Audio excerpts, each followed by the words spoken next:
This time of the year, lots of people are adding insulation to their homes. I'm Danny Lipford with Tips for Today's Homeowner. Stay tuned and we'll talk about some tips to make this chore go a little more smoothly right after this.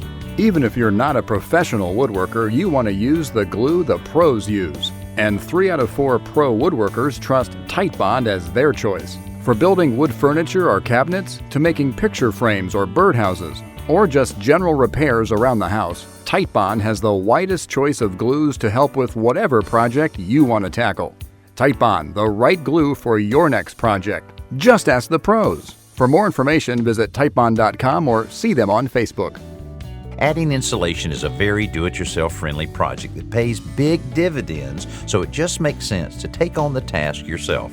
If you do, remember these tips and you'll save a few hassles. To cut insulation squarely and accurately, use a utility knife with snap-off blades.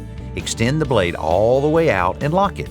The resulting 3 to 4 inch blade will make it a lot easier to cut through thick bats of insulation.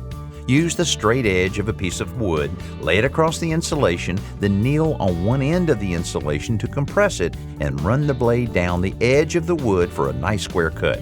Remember to keep the fibers from irritating your skin. Wear a long sleeve shirt, pants, gloves, dust mask, and safety glasses. I'm Danny Lipford with Tips for Today's Homeowner.